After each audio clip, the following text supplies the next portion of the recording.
Hello and welcome everybody to our final day of Schoolscape Solar Webinar Series for 2021. It is so great to have everyone here with us today. I can see that it's a Friday. We're a little less in numbers today, but I also know that lots of people are going to be watching it this afternoon.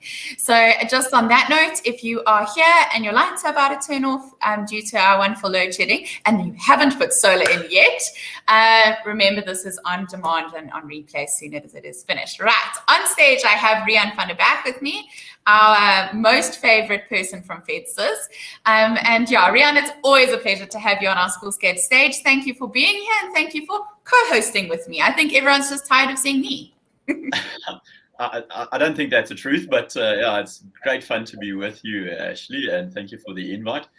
Always happy to talk about great innovation and solutions for schools. I think what a week to talk solar. I think everyone has been hit.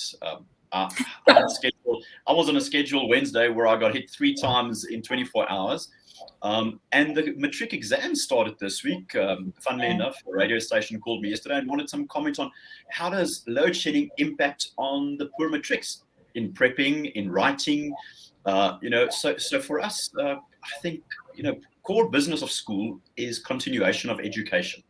And I think that's one of the important things. This is not just tech. This is not just procurement. This is not just safeguarding against load shedding, but this is about continuing with the core business of school. And that's making sure that the IT and CAT students can write exams, that, internet is on, where you've got online lessons and team stuff. So very relevant. And thank you to be part of this. It's really great. And hopefully the audience learns something. Awesome. Yes. I mean, I have learned so much this week. I'd had a lot of conversations before this with some of the industry experts and some of the schools. But yeah, I think now I'm just so excited. I just want to put solar in my house. Rene, in terms of not yesterday, but Wednesday's session that we had with Sun Exchange and Cape Town High School, what was sort of a standout point to highlight for you in that session? It would be great to hear.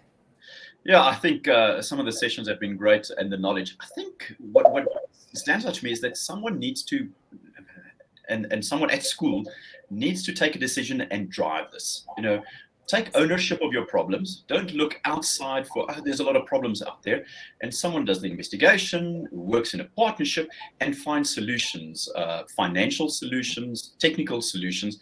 And I want to, just kudos to the schools that have done that. And looking even at the difficult things about, we deal with the Department of Education, overcoming the hurdles of the terms of the contracts, and fighting that fight to say it's better to save money whilst spending a lot now on a loan agreement than to continually be out of power or spending at a high rate of electricity for the rest of your life. If you do those numbers. So I think it's critical to just be a solution finder and have grit to continue with this. So yeah, I had good fun, and kudos to the schools that made it happen. Awesome. I couldn't agree more. And well done for everyone that has actually stuck this through with us this week. I know it's a busy week in the school calendar, but yeah, I hope that there's a whole lot of pioneers and champions that are here watching today and that have been with us this week that are going to go ahead and do this in their schools. Because you're right, we need a pioneer. We need someone that has a bit of passion and drive for this kind of scale of a project in a school. So just on our agenda for today, we're going to hear from Ray Holmes. Now, Ray is the operations manager for Woodridge. And I think in Ray's time at the school, he's had to drive a few things. I mean, they had quite a calamity a few years ago with a fire breaking out, and since then have rebuilt their school into be an eco giant, I want to say. So they really have a passion to become the most eco-friendly school. And we're going to hear how solar has fitted into that vision at their school today. And so that's going to be really exciting.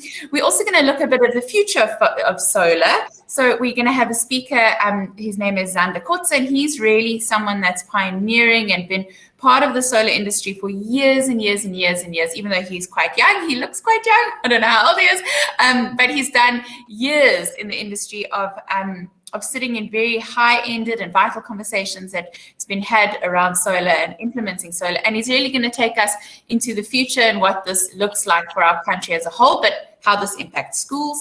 We're also going to hear from the CEO of Solar MD, and they're the local manufacturer of batteries. Most of the batteries that go into our schools, our bigger corporate organizations that putting in solar battery storage or storage that goes into solar are produced by them. And he's going to speak 5 minutes on, is this going to be cheaper? Is this a long-term solution for our schools? So we're going to hear from him. And we're going to hear also a little bit from Rene.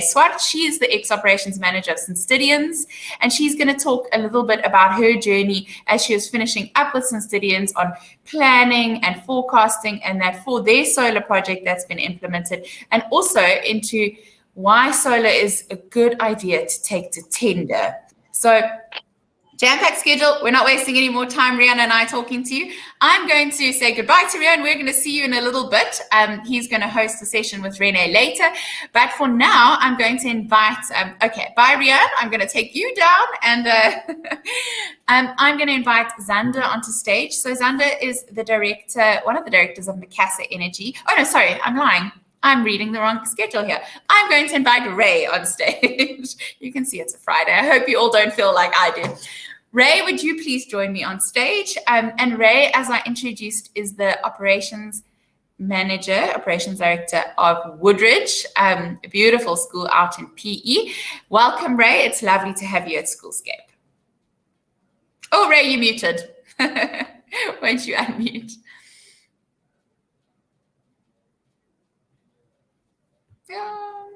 Let me encourage your unmute. There we go. Hello. There we go, everyone. Perfect. Hello, Ray. Nice to have you here at Schoolscape. Ray, we're really excited about your session today and sharing your learnings. And we know that you learned them quickly and hard. So we are super excited to hear about what your school is doing in the green field, but also what your school is doing where solar fits into this. So I'm going to hand over to you. I'm not going to take any more of your time. Take us away. Okay. Thank you for the invitation. It's very happy to share what we've achieved. As everyone and you touched on, we lost 60% of our school due to a devastating fire.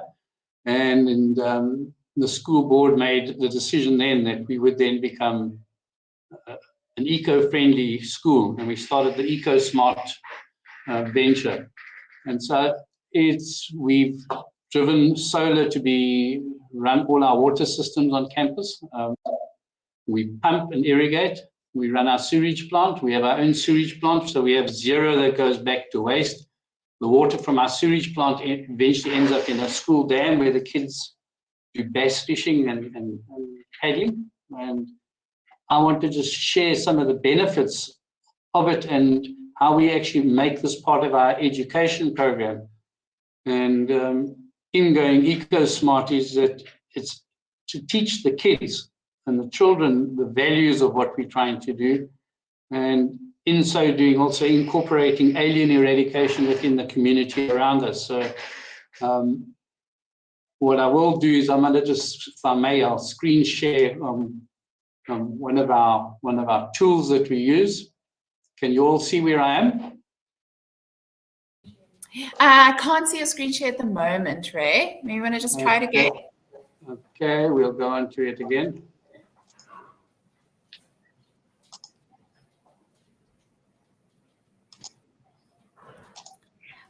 I think while Ray is busy, there we go. Ray, I can see it, but I just wanted to note to everyone, please ask questions in the questions tab. We love your questions. We've had over 50 questions come in over our sessions.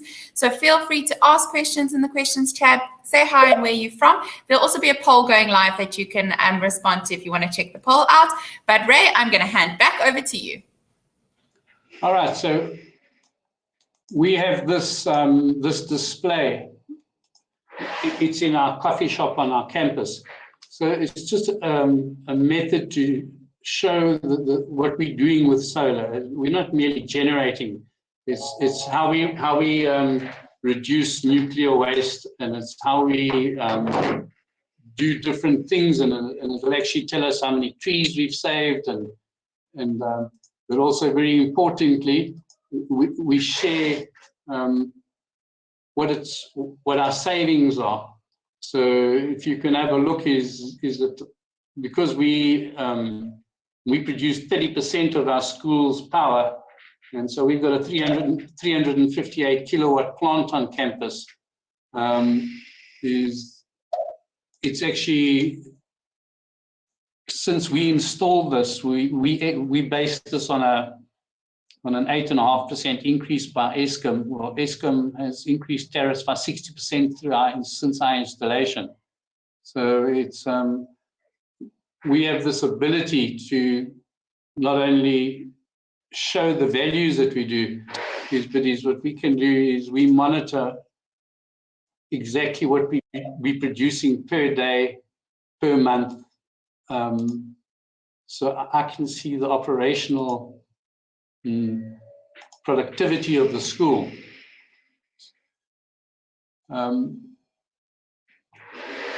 The solar has certainly created a lot of awareness amongst the children, which I think is very, very, very important for where we are, in that to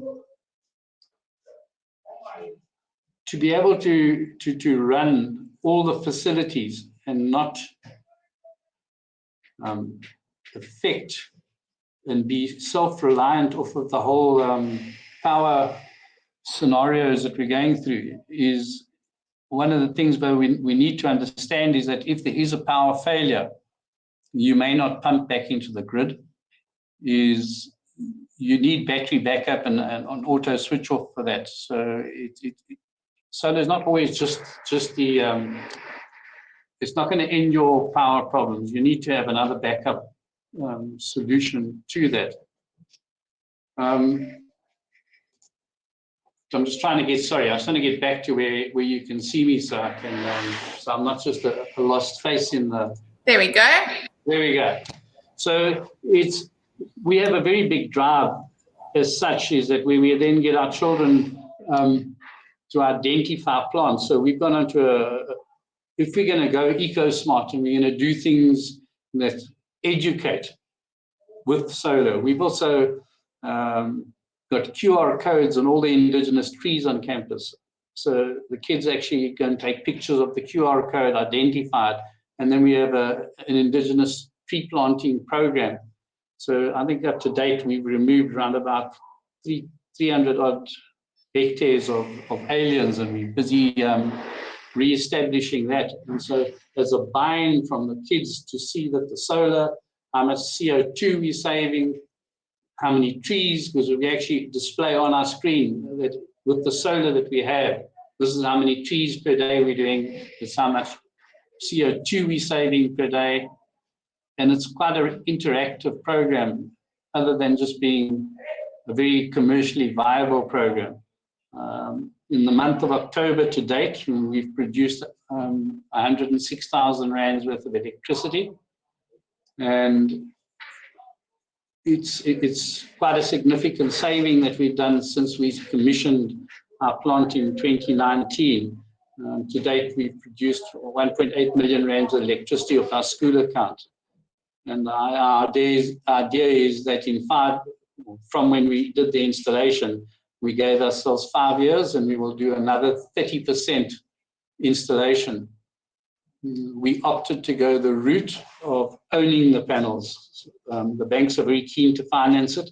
So we went out for tender, but we wanted to own our own panels so that we could get the monetary value of what we wanted to achieve.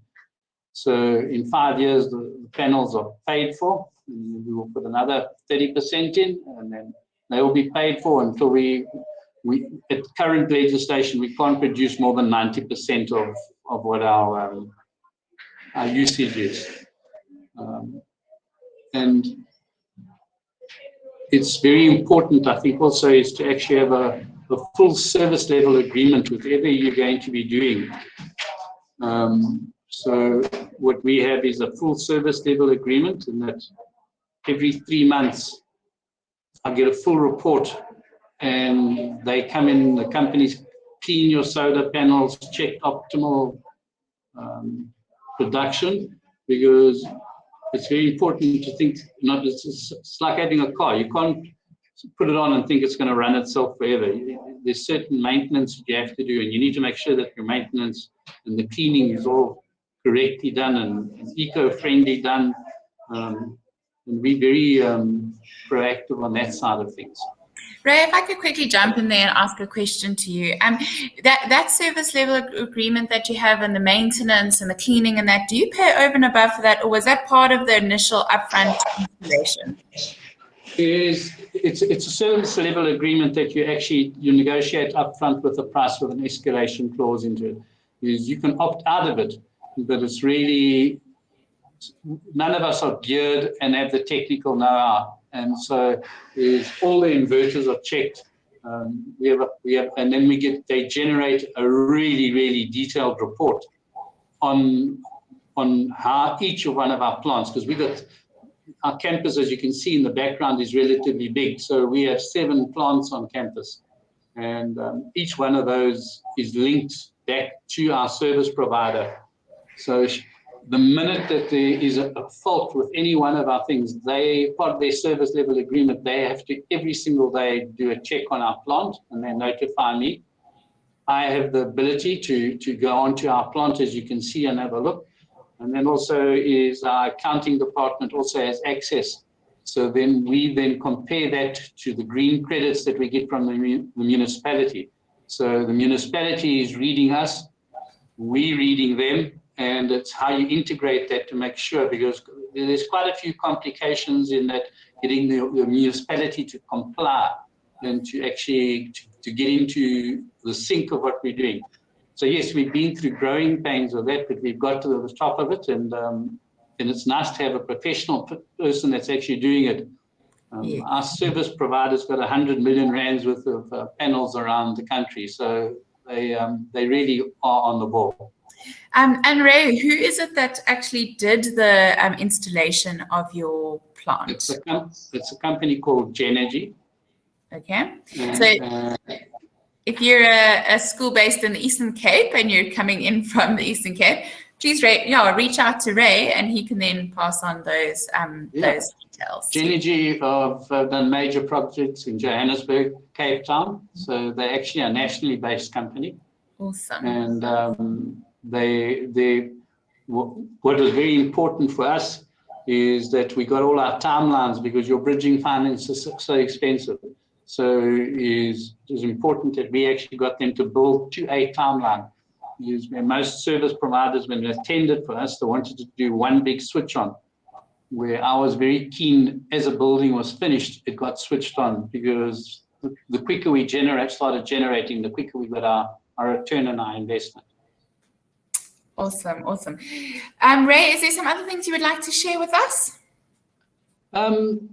I think one of the things I'd really like to share, because it's to me, it's very important that all of this, as you've asked me to speak about the impact of environment, is with South Africa being a water scarce situation that we're in, I think a lot of us need to concentrate more on the loss of water, the harvesting of rainwater, and how we do that. And so I think for us, we're very proud, and I think we're one of the first that we have zero. All our black water gets recycled, and to a point that it's actually swimmable, and it's now a daily fishing competition. And from there it runs through. And I'd like to extend an invitation to anyone that's in the area, or they're welcome to come and visit the school. We will gladly share our technology and our growing pains with anyone. And anyone can contact me privately if they're looking for some advice on how we got to where we got to.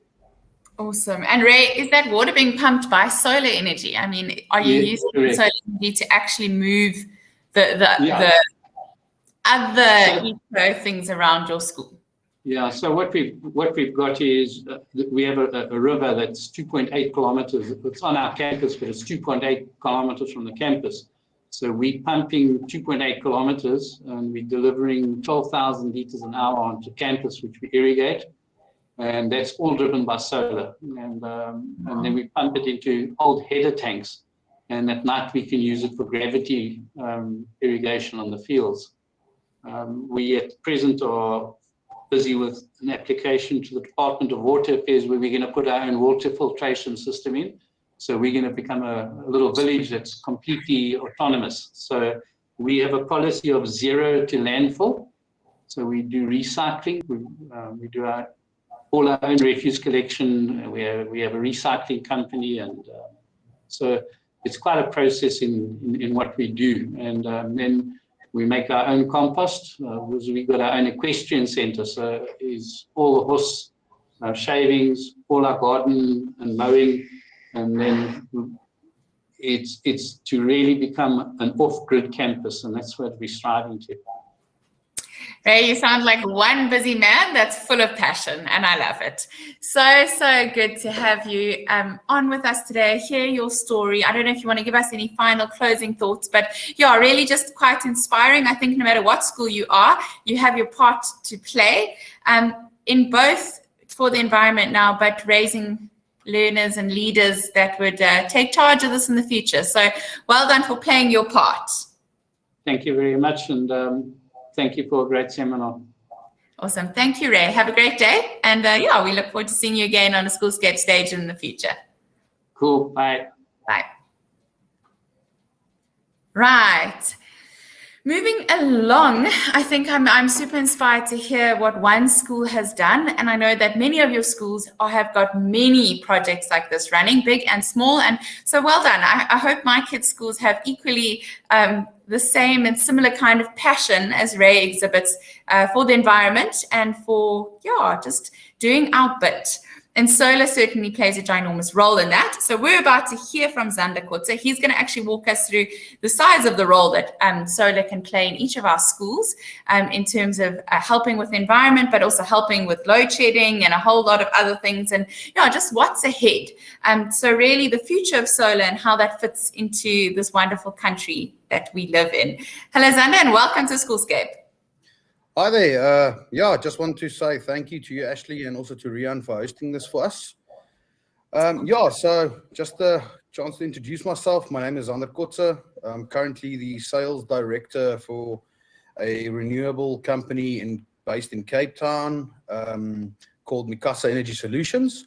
And also joining me as a part of our little presentation team is Carlo-Jan Dimov, the CEO of Solar MD. That is the largest lithium storage manufacturer on the continent. So we're quite blessed to have him also participating in this.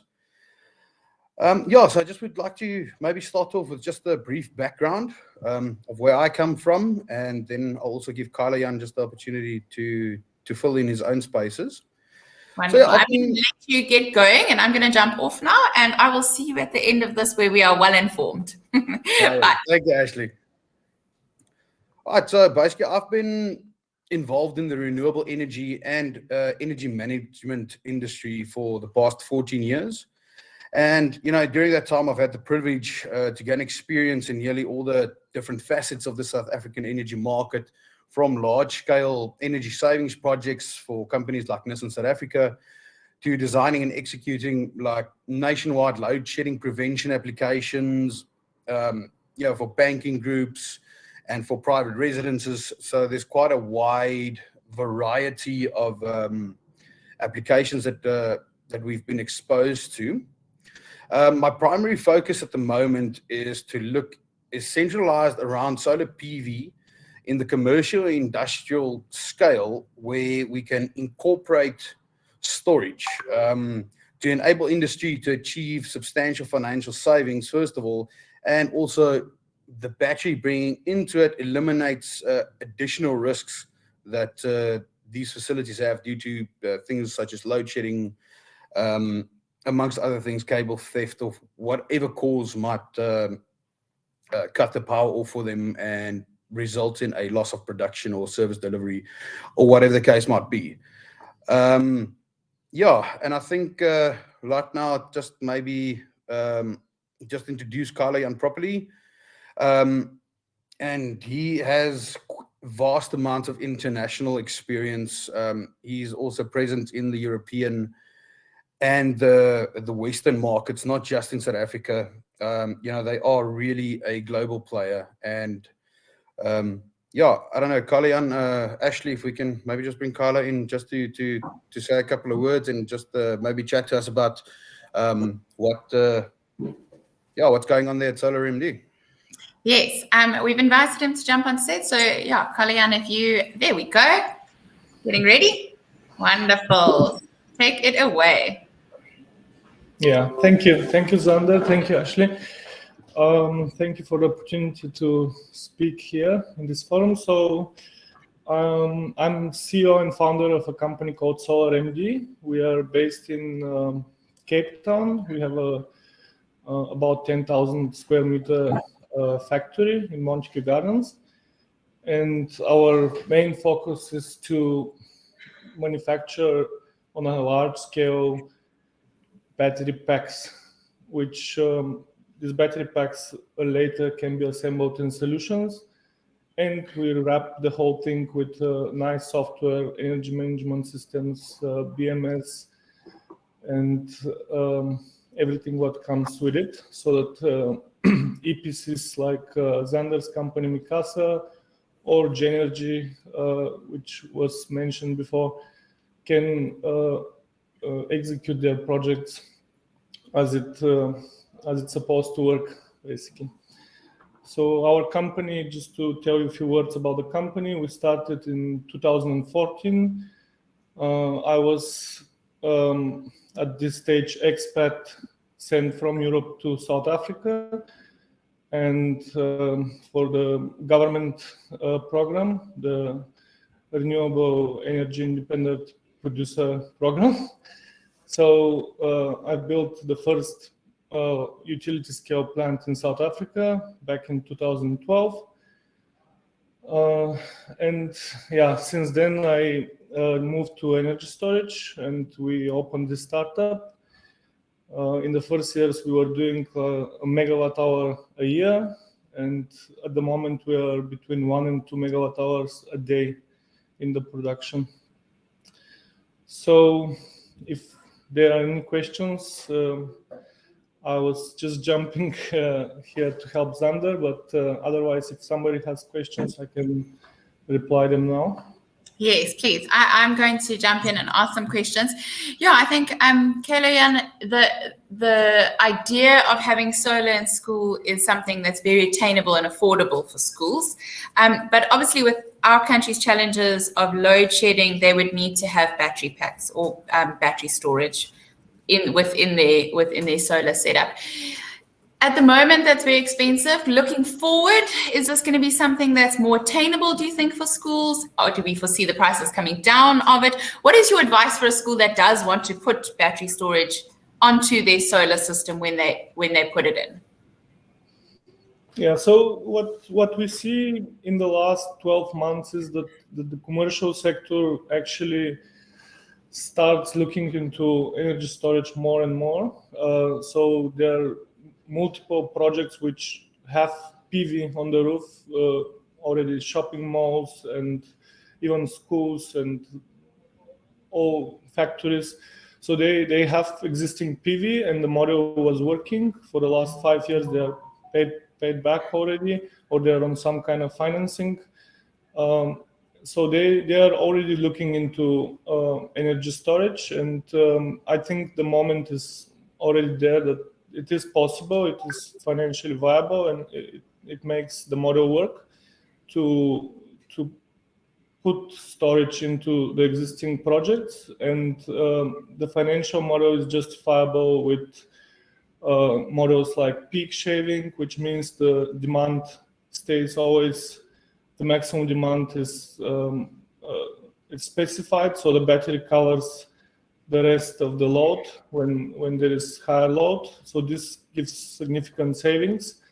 I think Zander may speak more about numbers, but then energy shifting is when the electricity is more expensive.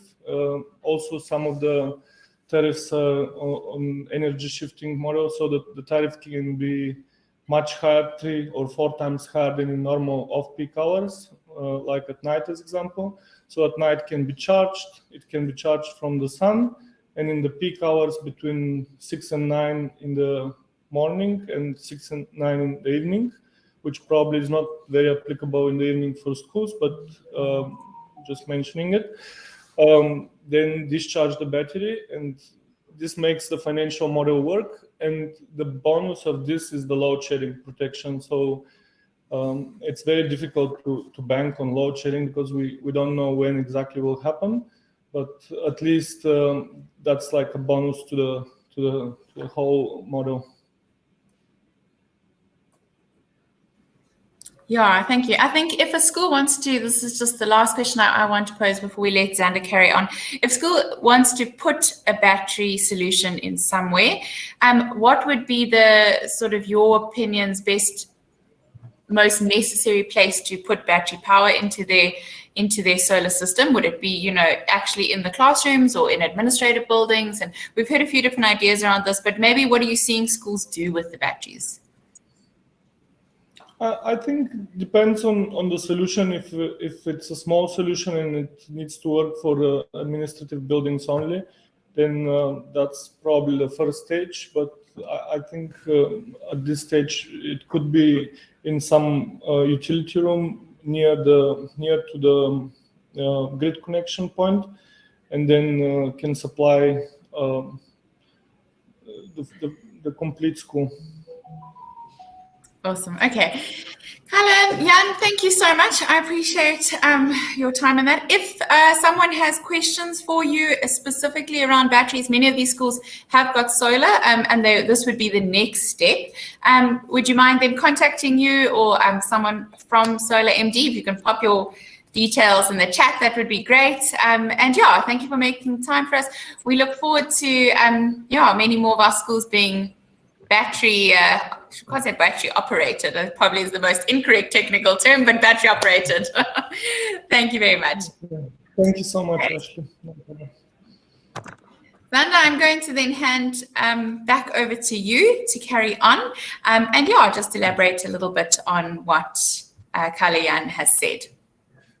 Okay, yeah, so look, I am in complete agreement with you. The missing thing, and that's where renewable energy as a whole is migrating towards, because that's the component that we've always missed, is the ability to store energy. Because look, so solar PV, wind power, all of these things is an exact science. It's engineering principles. It's not guesswork. It's measured. It's verified.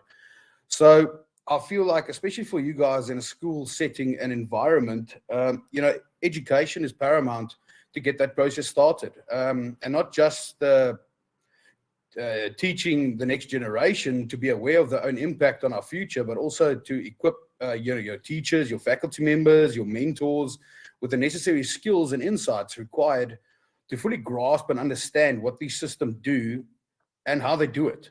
Because there's a golden learning opportunity to transfer this knowledge during the implementation of projects at various schools. And it should be considered for schools, especially, maybe engineering and designing and installing systems to a certain extent where it is accessible to students. Maybe color-coded, some components exposed, so it can be viewed and assessed, on a daily basis as a walk by, just to get that exposure for them. Because at the end of the day, all the people that do innovate in this industry were exposed somewhere along their path. And for me personally, that was also when I was much younger. So I think in the schools is where you're going to actually plant a lot of seeds to grow a lot of trees that is going to have great and magnificent fruit. Like, for example, what Solar MD is doing. I mean, they've grown a battery manufacturing facility into something that's quite central. And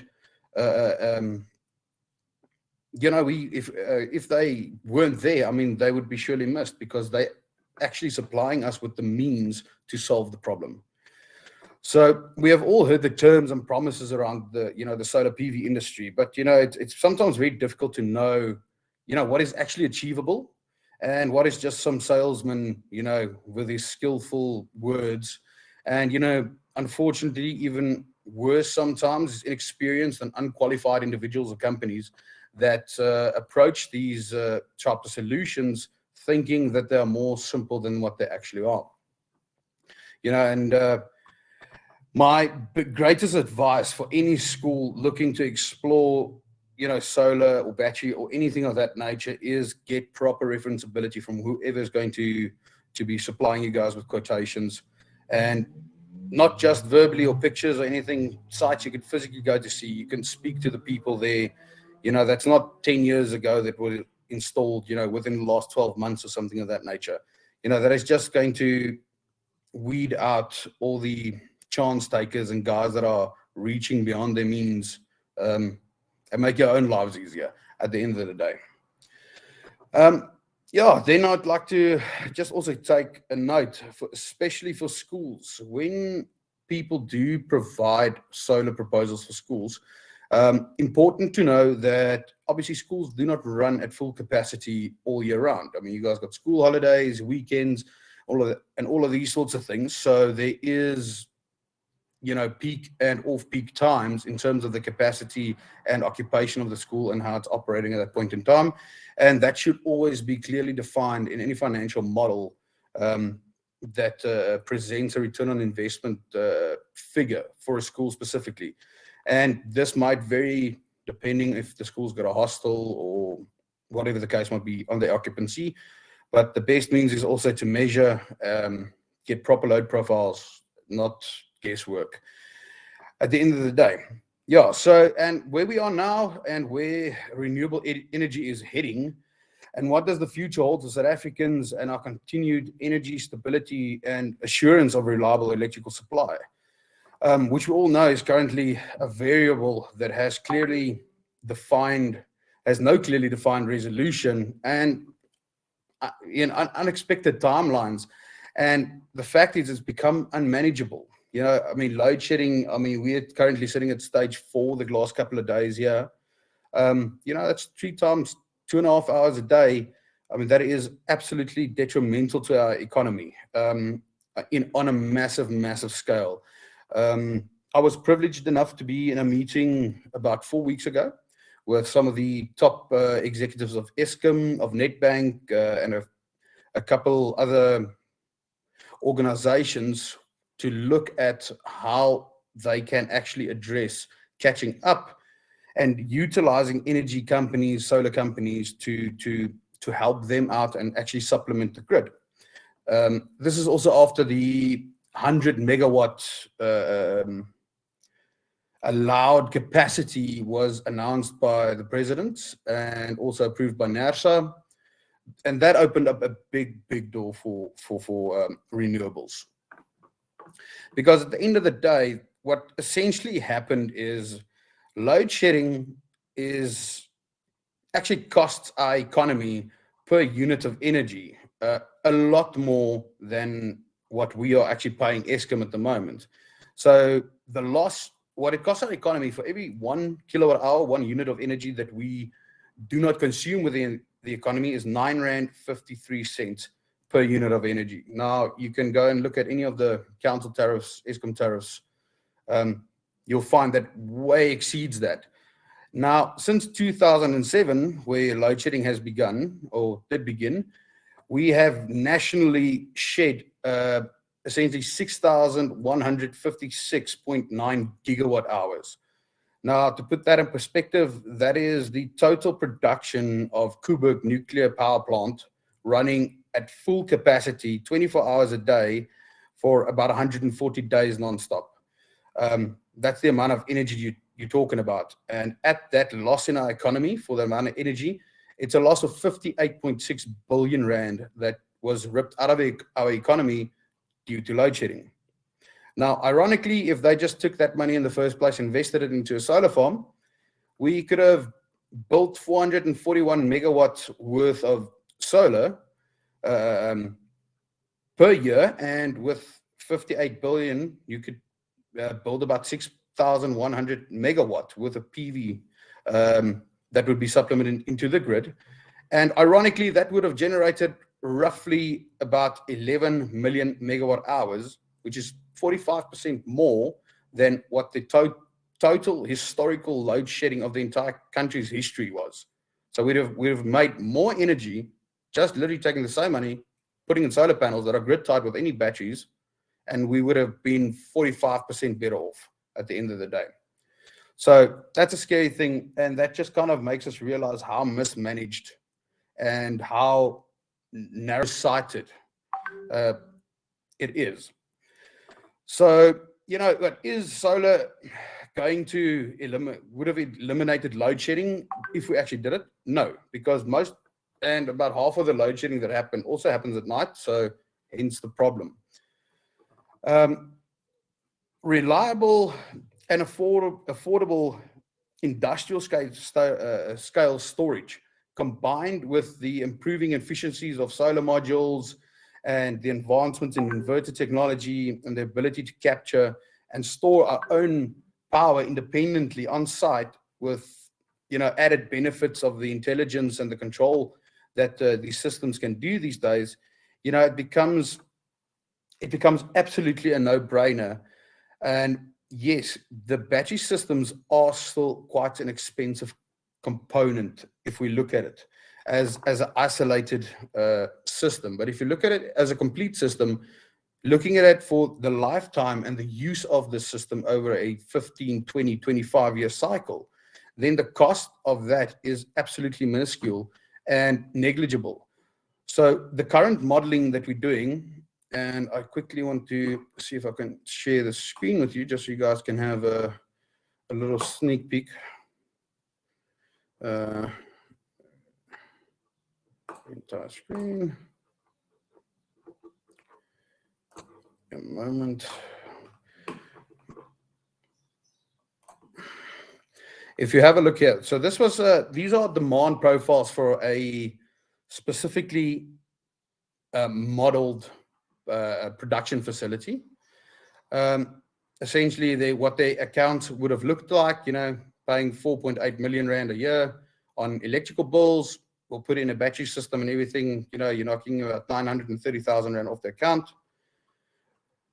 But the big thing is, this is what Carla-Jan was speaking about, that peak shaving. There we see the small blue line being level, means we have eliminated that entire peak.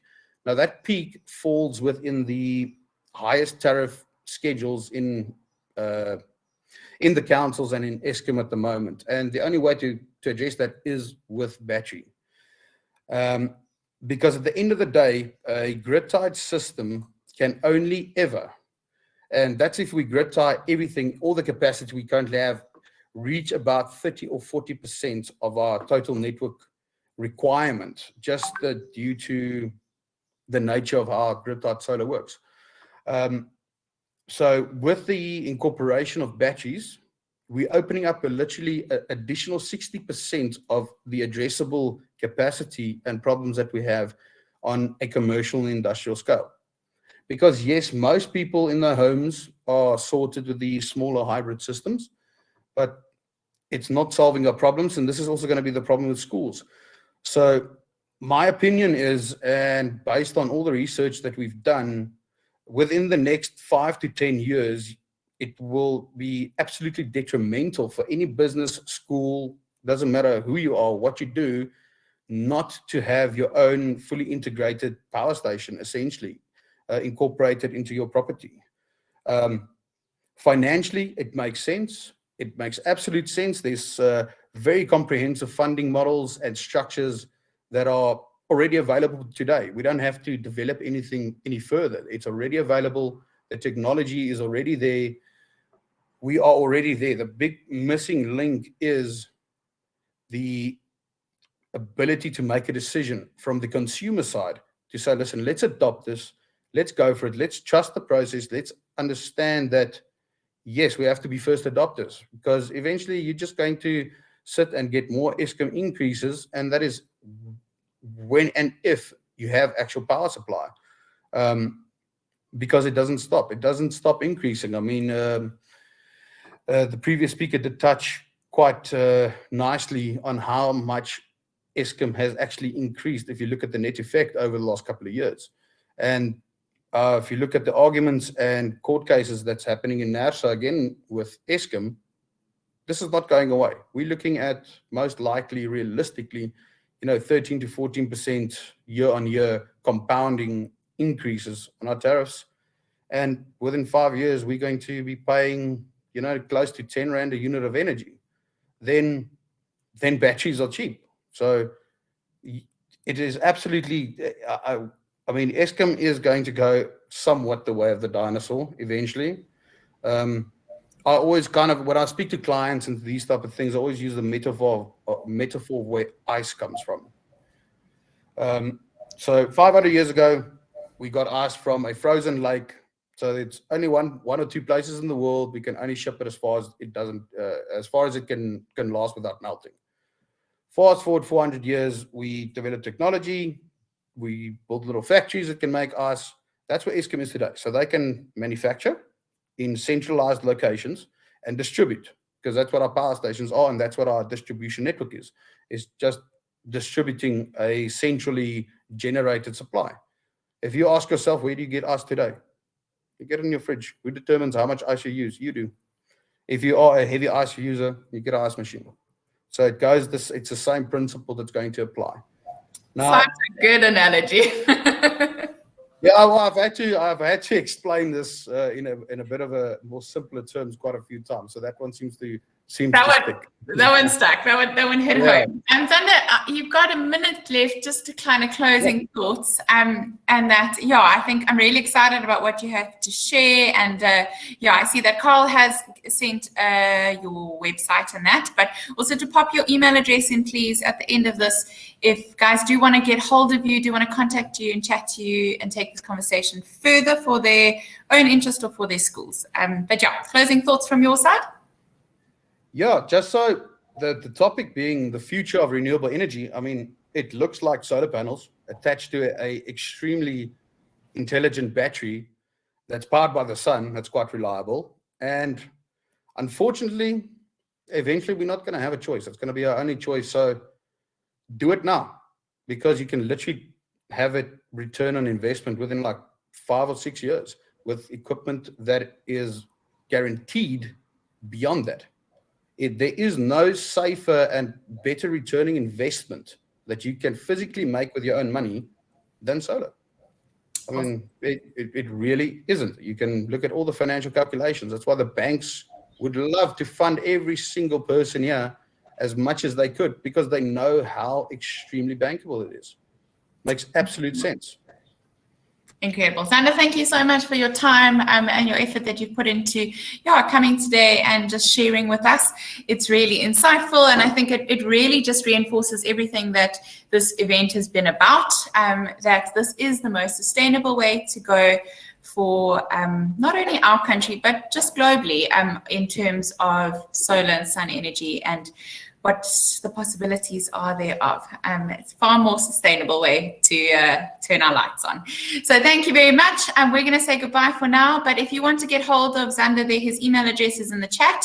And Macassa Energy, take a look at them. They're another great company that's doing solar in our country and in our space and with schools. So Zander, have a good day further. All right, thank you so much. Thank you for having me. Right. So I am going to then ask Rian to join me on stage again. He's going to be interviewing Rene Swart, and she, hi Ren, how are you? Good to have you here. Ren is she's not shy to Schoolscape stage. She's been here a few times now.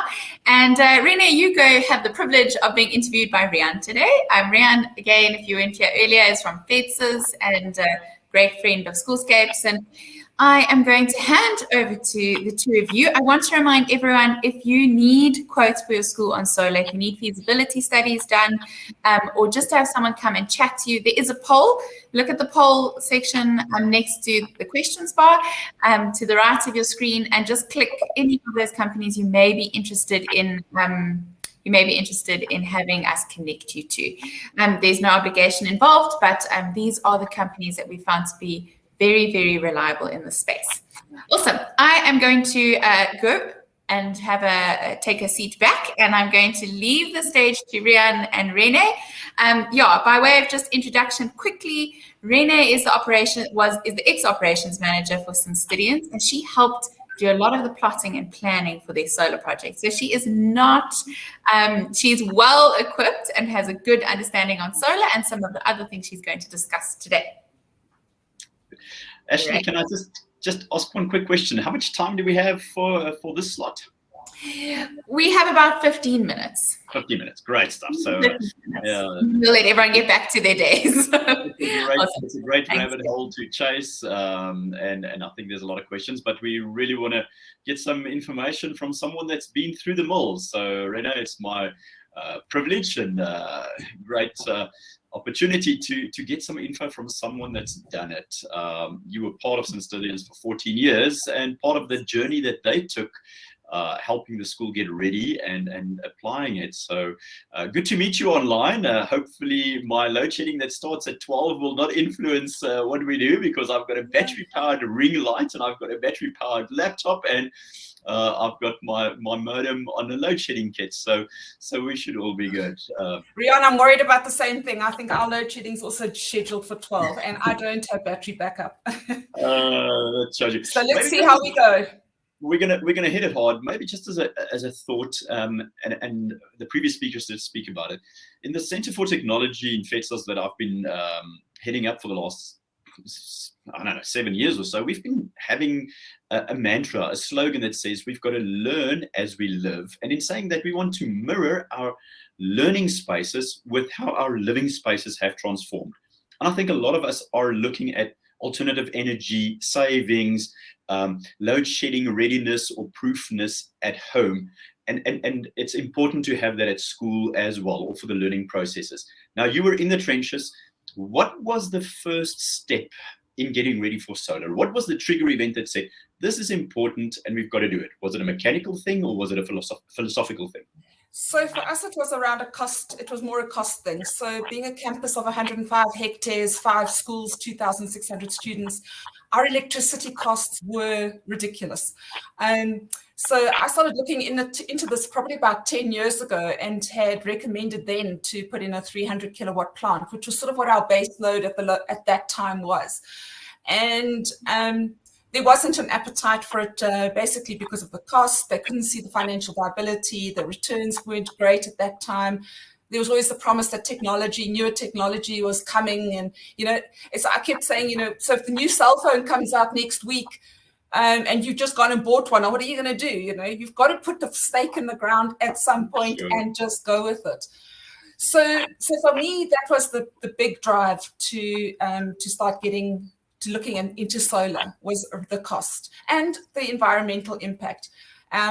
And I've always said when I was in the school environment, whatever you do has to have an educational benefit to the students. Otherwise, you're failing to take this going forward into educating the children going forward. Yep. That was my mantra. So cost is important, and I think everyone's feeling the pinch. The second one is environmental impact. I want to say the third one is quality of education, ensuring education. Nothing against an Astro or good facilities, but if your school has an Astro, but you're not sure if the kids can write ICT exam on the computer, you're not giving education. So exactly. I think that's just tie that knot. Key decisions that you had to take, choice of service providers, what were the getting the management team on board? What were the key decisions you needed to make? So there was a lot of getting the school governing body to get an interest into getting a solar plant installed and getting them to see the benefits of having that. Fortunately, once load shedding started kicking in, that became easier and easier to sell.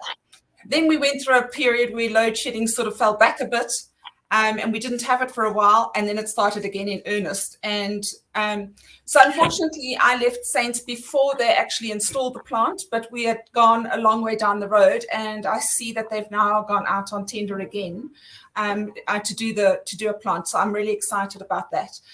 So there's quite a few aspects that I would consider when looking at installing a solar plant. And if you are looking at doing that, start doing things like monitoring your electricity consumption now, and especially during a school term and then during school holidays. So you can start sort of picking up your peaks and your troughs, and also try and do it over a period where you can monitor over winter versus summer. Again, you'll see there's a huge difference and rise in costs. So that's really important. The other areas that I'd look at is whether you want to go with storage or not, because that has a huge impact on the cost. And then again, what storage? Are you going to go with the older technology, or are you going to go with the newer technology, which hasn't been tried and tested, but it has a promise of lasting longer? Whether it does or not is still to be seen, because nobody's installed it to have it done to test whether it lasts that long or not. But the benefit of having the storage is knowing that during load shedding, you can at least still have power. I think a lot of people think that when they've got solar and they're still grid tied, they can then use the solar energy, but you actually can't. Yeah. And so there's this false perception to have that you can. So just make sure you understand that aspect of it. Also understand what your minimum base load is that you require, because you could go in and put too little in that doesn't have any impact on your return, or your return takes longer than what it should. Alternatively, you could put in too much that you're over generating what you can actually consume, and that's a waste of money too. So, and you're not going to be selling your power to your neighbors because you're not allowed to at this point. So, really be careful and make sure you get your plant sized correctly. And that's why I state in the beginning, start measuring what your actual consumption is, and don't rely on your city power or Eskom bills, because half the time they don't do actual readings. The other important aspect is to understand where your critical areas are, because you may not need to power your whole school. Again, it depends on how your school is wired and whether you have to or not. But understand your critical areas. Do you need to power everything, or are there certain areas that don't need to be powered? So, for example, I consider things like our security gates as a critical point, because you don't want your power at your rooms going down and not being able, then having to grant access to people randomly. Make sure the areas like your IT areas, your server rooms, and those kinds of areas are powered all the time. At least have a reception area at Saints. We had 5 schools on the campus, so make sure your reception area is at least powered. Doesn't have to be with battery backup and solar. I mean, if you're using solar, you can still install inverters, for example, in those critical areas.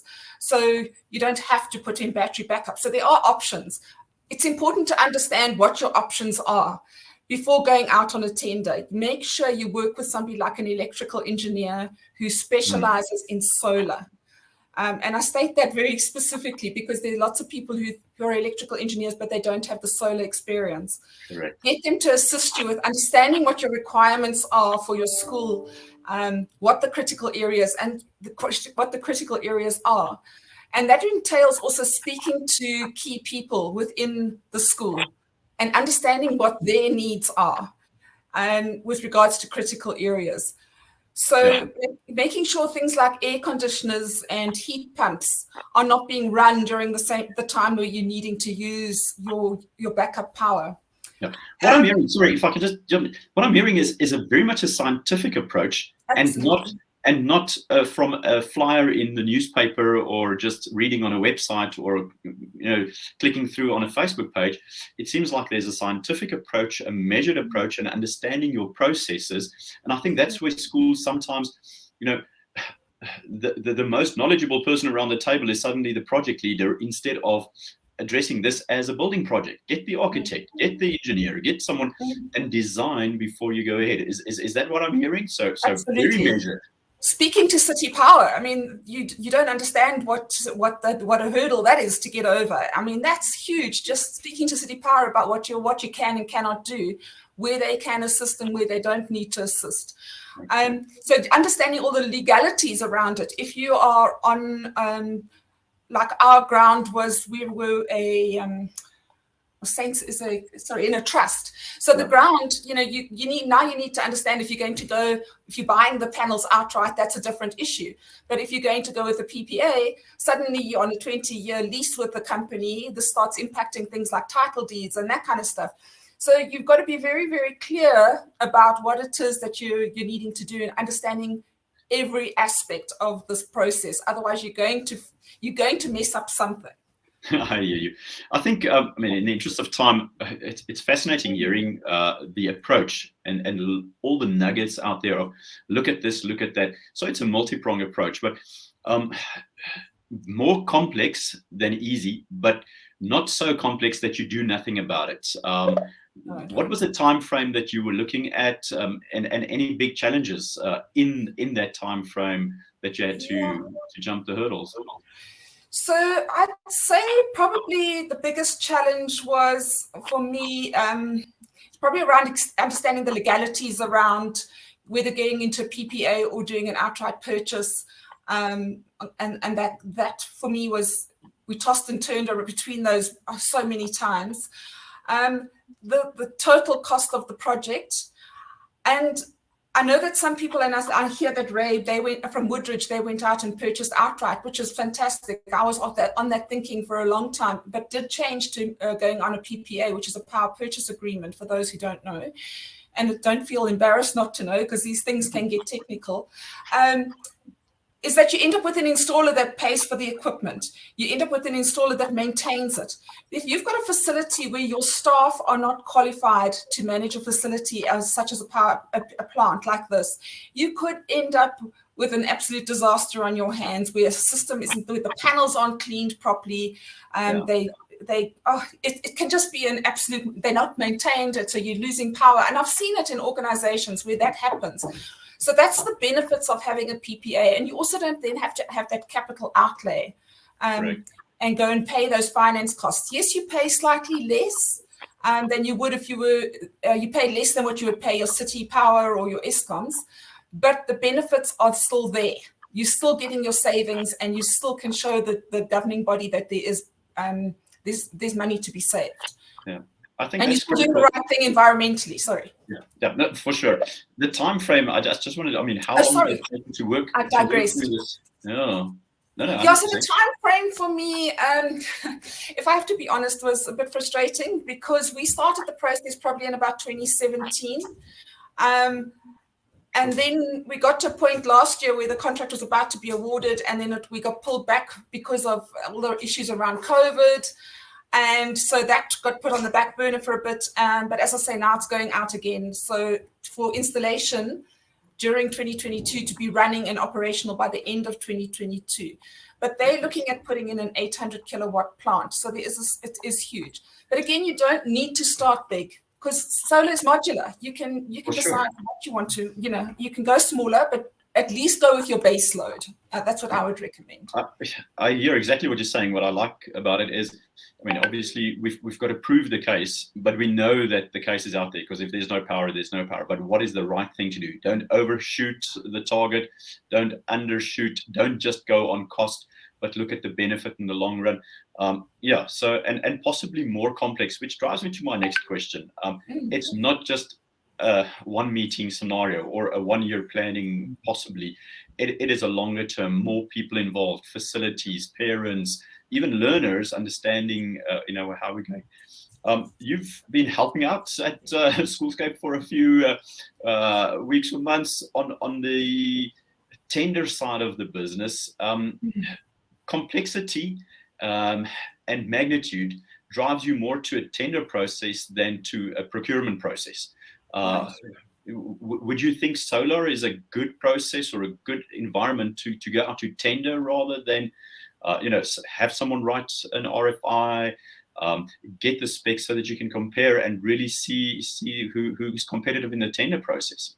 Absolutely, 100%. And that's the benefit what excited me about school advisor tenders is schools often don't have the capacity, they don't have the experience of putting out a tender such as one for solar, which can be hugely complex. You are going to need assistance with somebody like an engineer to get the specs 100% correct. But the process of going out on a tender with a company like ourselves, School Advisor Tenders, you're getting professional. I think that was load shedding. Rene, are you trying to get back? No, I think that is it. Famous look of our country currently. I want to finish her sentence in that sense of understanding that from a school governing body, both sides of the line, public school, independent school, there is a community that is looking after itself, either in a public school, which is the school governing body, and the parents funding that process. And we've got to put some seed in the ground that will live longer than we are there. So you might be involved in a solar project at a school that's not going to come in. And don't just look at the short term 1 year or 2 year gain in it. And that's why I think that the tender process of understanding the needs, of understanding the benefits, and possibly the best solution. And then always there's the modular and phased approach to that. So yeah, I think that was the gist of understanding why we rather go with a tender. This is not a cheap in and out. It's not over the counter. Nothing against builders. I've got a builder's warehouse load shedding kit. But for the big magnitude of what we want to do, and starting with the first question, why did we do that? Cost, education, and environmental effect. And so I'm not sure that Rene is going to get back to us. She's not, no. She's been load shedded. Just to reinforce why we're doing this webinar. Someone had to get one of our speakers we had to lose. No problem. I think, Rene, last question from our side. I want to touch quickly on something about Rene was going to say, but how can FEDSAS help schools? Maybe just might be schools on that don't have a context to who you guys are, and we would love for you to just share with our schools. How can FEDSAS help them? Yeah, so FEDSAS is one of the school governing body association representative bodies. So public schools, and we've got independent schools as members as well. If you want good governance in your school, we're an organization that can support you on all matters of governance. Public school system runs with the mandated statutory body of the school governing body, which we had the election early in this year, March and April, and most schools will be prepping now, or probably have had that already, the AGM, the school's annual general meeting, where they set the budget for the school. So I think it's important that an organization like ours, we advise schools on governance matters, financial management matters, discipline, legal, human resources. And then the center that I drive is that of the Center for Technology, mainly technology use in the school for classroom enrichment, productivity in the office, campus connectivity, but all those things run on power. And if we don't have, if we've got technology and we don't have power, we can't service that. So I think what we want to position ourselves to and participate in this event today is really to drive the innovation curve, to drive the alternative thinking as well as the solution finding curve. And we don't sell anything. We just want to advise schools to, number one, I think, do what Rene has said. Context, understand your own scenario and find a solution for your scenario. Don't go buy the St Stithians solution if you're not St Stithians, or the Woodridge solution if you're not Woodridge. Find the solution that works for you so that you, as a governing body member of that school, act in the best interest of the school for this year and the years to come. So that's what we want to add value to, and schools can contact us, our members can contact us for advice on this and connection to your speakers during this week. We're not the knowledgeable ones on that, but we know where to find them and then to advise them on the proper procurement process in that.